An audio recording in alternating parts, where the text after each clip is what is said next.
नमस्कार दोस्तों, मैं हूं संतोष पाठक और आप लोग देखना शुरू कर चुके हैं संतोष पाठक ऑफिशियल यूट्यूब प्लेटफॉर्म। कभी सोचा है आपने कि गाय को बचाने के नाम पर राजनीति करने वाली भारतीय जनता पार्टी, हिंदुओं के नाम पर राजनीति करने वाली भारतीय जनता पार्टी को हर उस व्यक्ति से दिक्कत क्यों हो जाती है जो गाय को बचाने की मांग करता है, जो गाय को बचाने के लिए कानून बनाने की मांग करता है, जो गाय को राष्ट्रीय पशु घोषित करने की मांग करता है, हर उस व्यक्ति से भारतीय जनता पार्टी को परेशानी क्यों हो जाती है। एक शंकराचार्य उत्तर प्रदेश में इसी मुद्दे को लेकर लखनऊ कूच करने जा रहे हैं, वहीं बिहार के विधान परिषद में जैसे ही राष्ट्रीय जनता दल के एक एमएलसी ने यह मुद्दा उठाया, यानी गाय को राष्ट्रीय पशु घोषित करने की मांग की, भारतीय जनता पार्टी के जो एमएलसी सदन में मौजूद थे हक्के बक्के रह गए। हम और आप सभी लोग जानते हैं कि भारतीय जनता पार्टी इस तरह से कोई कानून नहीं बनाने जा रही है, क्योंकि उनके कई नेताओं के इसी तरह के बीफ से जुड़े कारोबार है। और अब तो भारतीय जनता पार्टी के एक बड़े नेता के बेटे का नाम इसमें सामने आ रहा है। आरएसएस तक हक्का बक्का रह गया है। उस खबर के बारे में कई चीजें हम पता करने की कोशिश कर रहे हैं, विस्तार से उस खबर के तमाम पहलुओं को आपके सामने रखने की कोशिश करेंगे। लेकिन आज जो सबसे बड़ी स्टोरी मैं लेकर आया हूं, बिहार के मुख्यमंत्री नीतीश कुमार को लेकर आया हूं। बिहार के मुख्यमंत्री नीतीश कुमार ऐसा क्या करने जा रहे हैं 63 घंटे बाद, जिससे लोग ये कयास लगा रहे हैं कि एक बार फिर से नीतीश कुमार चौंकाने जा रहे हैं इस देश की राजनीति के धुरंधरों को, खासतौर से भारतीय जनता पार्टी के नेता प्रधानमंत्री नरेंद्र मोदी और बीजेपी के चाणक्य माने जाने वाले अमित शाह को। लेकिन नीतीश कुमार की बात करने से पहले थोड़ी सी बात मैं भारतीय जनता पार्टी की भी करना चाहूंगा। अमेरिका और इजराइल ने जिस तरह से ईरान पर हमला किया, ईरान ने उनकी हालत खराब कर रखी है। अरब के मुस्लिम देश गुहार लगा रहे हैं। ईरान ने बता दिया अरब देशों को, तमाम मुस्लिम देशों को, कि अमेरिका की नजर में उनकी औकात और हैसियत क्या है। जब मुसीबत आई तो पल्ला छुड़ाकर भाग गए। भारतीय जनता पार्टी भी कुछ हद तक अमेरिका की तरह ही व्यवहार करती है। जो सहयोगी कमजोर दिखा नहीं कि उसको तुरंत उस पर कब्जा जमाने की कोशिश करती है। याद कीजिए, एक जमाने में चिराग पासवान को उन्होंने ऑफर दिया था कि वो अपनी पार्टी का भारतीय जनता पार्टी में विलय कर ले। चिराग पासवान ने नहीं किया। आज वो कहां खड़े हैं? अब उपेंद्र कुशवाहा परेशान है। उनकी अपनी पार्टी के विधायक पल्ला झाड़ चुके हैं। अपने बेटे को उन्होंने बिहार के नीतीश सरकार में मंत्री तो बना दिया, लेकिन उनका 6 महीने के अंदर विधायक बनना बहुत जरूरी है। वो खुद राज्यसभा जाना चाहते हैं, लेकिन उस पर भी तलवार लटक गई है और अब वो दिल्ली आ रहे हैं बीजेपी के नेताओं से मिलने के लिए। सूत्र ये बता रहे हैं कि भारतीय जनता पार्टी ने उनके सामने भी एक ऑफर दे दिया है, अपनी पार्टी का विलय भारतीय जनता पार्टी में कर दे। तो ये बीजेपी बड़ी पार्टी जो अपने ही एनडीए गठबंधन के सहयोगी दलों को खत्म करने पर तुली रहती है, और इसके बारे में नीतीश कुमार से ज्यादा बड़ा अंदाजा कौन लगा सकते हैं? भला नीतीश कुमार से ज्यादा भारतीय जनता पार्टी को कौन समझ सकता है? तो अब ये कहा जा रहा है कि एक बार फिर से वो भारतीय जनता पार्टी को और इस देश के नेताओं को चौंकाने जा रहे हैं। ज्यादा समय नहीं बचा है दोस्तों।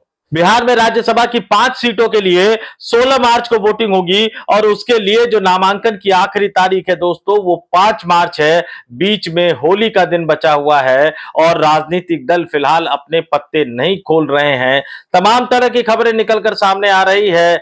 बिहार के मुख्यमंत्री नीतीश कुमार के बेटे निशांत कुमार को लेकर राष्ट्रीय जनता दल के नेता और बिहार विधानसभा में विपक्ष के जो नेता हैं उन तेजस्वी यादव को लेकर यह कहा जा रहा है कि नीतीश कुमार और तेजस्वी यादव में बातचीत हो गई है। नीतीश कुमार और लालू यादव दोनों तैयार हो गए हैं और तेजस्वी यादव राज्यसभा जा सकते हैं। राज्यसभा जाने के लिए नंबर का जो जुगाड़ करने की बात कही जा रही है, तो कहा जा रहा है चचा नीतीश कुमार ही अपने भतीजे के लिए भी नंबर का जुगाड़ करने जा रहे हैं। क्या है सच और बिहार में किस तरह से राजनीति घूमती हुई नजर आ रही है, उस राजनीति का एक एक सच तथ्यों के साथ मैं आपके सामने इस स्टोरी में लेकर आया हूं। लेकिन उससे पहले आपसे एक अपील, आपसे एक आग्रह भी करना चाहूंगा। अगर आपने अभी तक हमारे इस YouTube मंच को सब्सक्राइब नहीं किया है तो आगे बढ़िए, संतोष पाठक ऑफिशियल YouTube प्लेटफॉर्म को सब्सक्राइब कीजिए, हमारे वीडियो देखिए, पसंद आता है तो ही लाइक कीजिए, नहीं तो छोड़ते हुए आगे निकल जाइए। और अगर पसंद आ ही गया है तो कमेंट भी कर दीजिए, और पसंद आ गया कमेंट कर दिया तो भैया 2-4 लोगों को बढ़ा दीजिए ताकि वो भी इस वीडियो को देख सके। हमारे चैनल को सब्सक्राइब खुद भी कीजिए, अपने दोस्तों रिश्तेदारों से भी सब्सक्राइब करने की अपील कीजिए। मेंबर के तौर पर अगर आप हमारे चैनल को ज्वाइन कर सके तो मेंबर के तौर पर भी हमारे चैनल को ज्वाइन कीजिए। और अब आते हैं, मैं शुरुआत सबसे पहले तेजस्वी यादव से करता हूं। राष्ट्रीय जनता दल के पास नंबर नहीं है, लेकिन यह कहा गया कि राष्ट्रीय जनता दल राज्यसभा का चुनाव लड़ेगा। उसके बाद यह खबर निकलकर सामने आई कि तेजस्वी यादव जो है वो आरजेडी की तरफ से राज्यसभा के उम्मीदवार होंगे, यानी देश की राजनीति में आएंगे, देश की राजधानी दिल्ली में आकर देश की राजनीति करते हुए नजर आएंगे। लेकिन नंबर का जो गणित है वो कुछ और ही कहानी बयां करता हुआ नजर आया। और फिर हमें यह बताया गया कि भैया जो राज्यसभा की टिकटें बांटा करते थे इंद्र कुमार गुजराल, रामविलास पासवान को उनका घर बचाने के लिए लालू यादव ने राज्यसभा भेजा था, आज उनकी हालत ये हो गई है कि अपने ही बेटे को उन्हें राज्यसभा भेजना पड़ रहा है, वो भी दूसरे दलों के रहमो करम पर, और वो भी उस दल के रहमो करम पर जिस दल के साथ चुनाव से पहले उन्होंने गठबंधन तक करने से इंकार कर दिया था। तमाम पत्रकार सूत्रों के हवाले से ये खबर प्लांट करते हुए नजर आए। और मैं सीधे सीधे आपको बता देता हूं कि बिहार में जो राज्यसभा की 5 सीटों के लिए चुनाव होना है उसका गणित ये कहता है कि आपको एक सीट जीतने के लिए 41 विधायकों की जरूरत है। इंडिया गठबंधन की बात करूं जिसके पास 35 का आंकड़ा है, हालांकि उस 35 के आंकड़े में राष्ट्रीय जनता दल के पास सिर्फ 25 है और कायदे से तो उनको 16 और विधायकों की जरूरत है। लेकिन अगर मैं इंडिया गठबंधन को एकजुट, विपक्षी महागठबंधन को एकजुट मान भी लेता हूं, राष्ट्रीय जनता दल के पास 25, कांग्रेस के पास 6, सीपीआई माले के पास 2, आईआईपी के पास 1 और सीपीएम के पास 1, तो यह आंकड़ा 35 तक पहुंचता है, 41 से 6 दूर। हालांकि अगर ओवैसी की पार्टी के 5 विधायक उनके साथ खड़े हो जाते हैं और बीएसपी के इकलौते विधायक उनके साथ खड़े हो जाते हैं तो यह आंकड़ा 41 तक पहुंचता है और वो बड़े आराम से राज्यसभा का चुनाव जीत सकते हैं। लेकिन ओवैसी की पार्टी किसी भी हालत में, मैंने अपनी पहले भी स्टोरी में बताया था, ओवैसी की पार्टी किसी भी हालत में राष्ट्रीय जनता दल को समर्थन नहीं देगी, नहीं देगी। तो भैया फिर ऐसा क्या था जो तेजस्वी यादव राज्यसभा जाने के बारे में सोचने लग गए थे? कहां से जुगाड़ करते वो 6 विधायकों का? कौन जुगाड़ करता 6 विधायकों का? फिर हमें यह खबर बताई गई कि चचा नीतीश कुमार के साथ उनकी सेटिंग गेटिंग हो गई है और बाकी जो जुगाड़ है वो चचा भी करने में उनकी मदद करेंगे। लेकिन चचा के पास भी उतने विधायक नहीं है भैया, 41 विधायक चाहिए एक राज्यसभा सांसद को जितवाने के लिए और जनता दल यूनाइटेड के पास 85 विधायक है, 2 उन्हें भेजने ही भेजने हैं। तो 41 प्लस 41 अगर हटा दिया तो नीतीश कुमार के पास 3 एक्स्ट्रा विधायक बचते हैं, जिससे तेजस्वी यादव का काम हो नहीं पाएगा। अगर ये 3 तेजस्वी यादव को मिल भी जाते तो भी उनको 3 और विधायकों की जरूरत पड़ती राज्यसभा का चुनाव जीतने के लिए, तो बात बनी नहीं और तेजस्वी यादव पीछे हट गए। अब ये सूत्रों के हवाले से मैं बता रहा हूं, बड़ी पुख्ता खबर बता रहा हूं। तेजस्वी यादव, भले ही तमाम चैनलों ने जो चलाया हो, तमाम डिजिटल पत्रकारों ने जो चलाया हो, संतोष पाठक की खबर पर आप भरोसा कर सकते हैं, तेजस्वी यादव पीछे हट गए हैं, हार के डर से पीछे हट गए हैं, नंबर का जुगाड़ नहीं हो पाया है। तो तेजस्वी यादव बिहार से राज्यसभा के उम्मीदवार का पर्चा नहीं भरेंगे, यानी वो राज्यसभा का चुनाव नहीं लड़ेंगे, बिहार में नेता विपक्ष के तौर पर काम करते रहेंगे। अब इसको लेकर कुछ भी कारण सूत्रों के हवाले से बताया जाएगा, तथ्य बताए जाएंगे, कई तरह की खबरें बताई जाएंगी, लेकिन जो मूल कारण है, जो मेन कारण है वो मैंने बता दिया। अब आपके मन में सवाल उठ रहा होगा कि भैया फिर नीतीश कुमार क्या ऐसा चमत्कार करने वाले हैं जो मैंने बताया कि 63 घंटे बाद चौंकाने वाले हैं। 75 साल के हो गए हैं साथियों नीतीश कुमार, कल ही हुए हैं 75 साल के। बहुत लोगों ने बधाई दी है, उनके अपने बेटे ने बधाई दी, मिठाई खिलाया, मंदिर जाके पूजा अर्चना करके आए थे, फिर मिठाई खिलाई, लोगों ने खबरें चला दी कि नीतीश कुमार ने आशीर्वाद दे दिया है राजनीति में आने का। अब भैया इस तरह से पिता पुत्र को राजनीति में आने का आशीर्वाद तो नहीं देते हैं। और जहां तक नीतीश कुमार के आशीर्वाद देने की बात है, मैं आपको बहुत पहले बता चुका हूं कि नीतीश कुमार तो निशांत कुमार को राजनीति में आने का आशीर्वाद काफी पहले दे चुके हैं, वो तो बस सही मौके का इंतजार कर रहे हैं। तो क्या वो सही मौका आ गया है? आंकड़ा बता देता हूं मैं आपको सीधे सीधे कि 5 राज्यसभा के उम्मीदवार आने हैं, 2 जनता दल यूनाइटेड को भेजने हैं और 2 भारतीय जनता पार्टी को भेजने हैं। 5वें उम्मीदवार के लिए रस्साकसी मची हुई है और एनडीए गठबंधन के पास जो विधायकों का आंकड़ा है, जनता दल यूनाइटेड के अगर 82 यानी 2 उम्मीदवार उनके जीत जाते हैं तो 3 विधायक एक्स्ट्रा बचते हैं। भारतीय जनता पार्टी भी अपने 2 जिता ले जाती है तो 89 में से 82 गए तो 7 विधायक एक्स्ट्रा बचते हैं। चिराग पासवान की पार्टी के पास 19 है।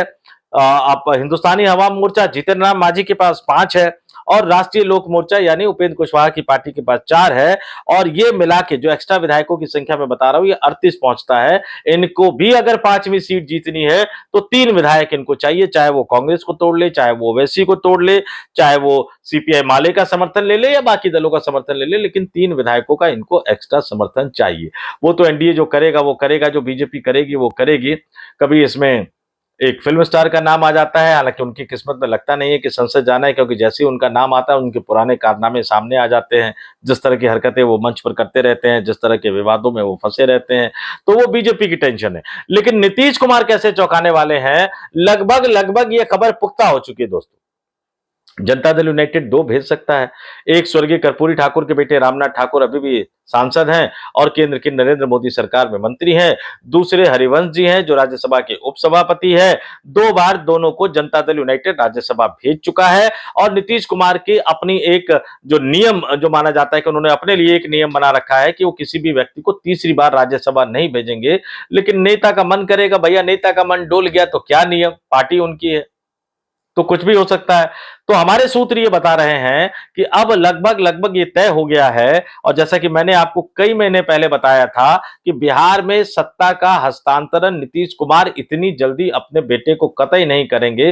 पहले वो चाहेंगे कि उनका बेटा राजनीति के दांव पेच सीख ले, बिहार घूमे, देश की राजनीति को समझे। और सबसे बड़ी बात है कि वो चाहेंगे कि उनका बेटा भारतीय जनता पार्टी की राजनीति और भारतीय जनता पार्टी के तौर तरीकों को समझे।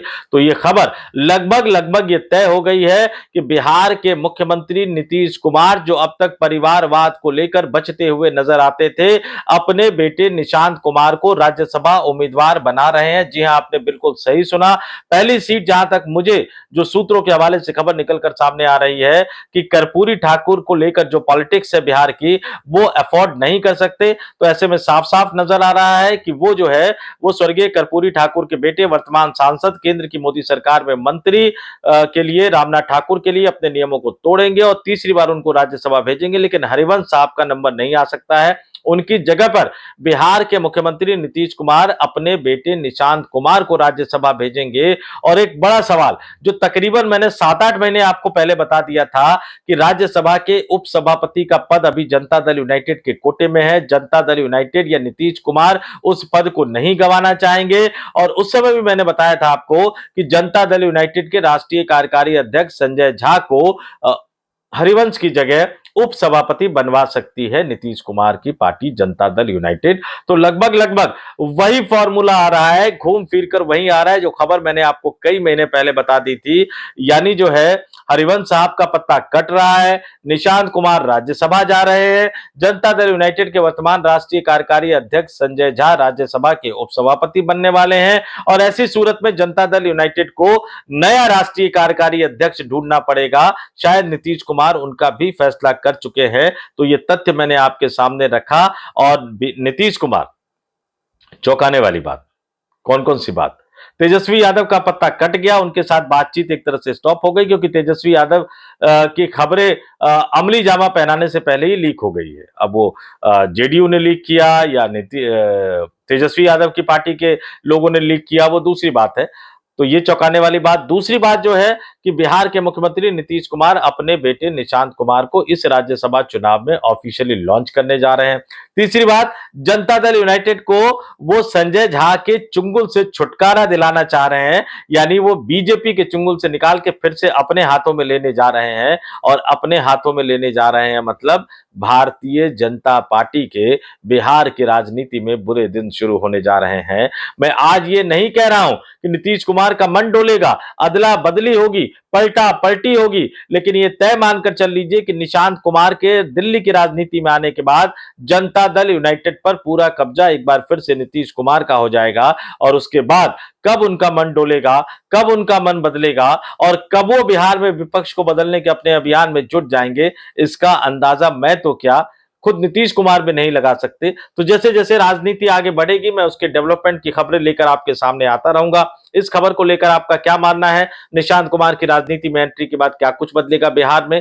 आप अपनी सोच से, अपनी राय से, अपने विचारों से कमेंट के जरिए हमें अवगत जरूर कराइएगा। तो इस वीडियो में इतना ही। जाते जाते फिर अपील करूंगा, नए दर्शक हैं तो आप हमारे चैनल को सब्सक्राइब जरूर कर लीजिए। नए पुराने दोनों दर्शकों से कहूंगा कि मेंबर के तौर पर ज्वाइन कर सके तो संतोष पाठक ऑफिशियल यूट्यूब चैनल को मेंबर के तौर पर ज्वाइन जरूर कीजिए। तो इस वीडियो में इतना ही। मुझे यानी संतोष पाठक को दीजिए इजाजत। आप तमाम लोग देखते रहिए संतोष पाठक ऑफिशियल यूट्यूब प्लेटफॉर्म। बहुत बहुत धन्यवाद, आभार, नमस्कार।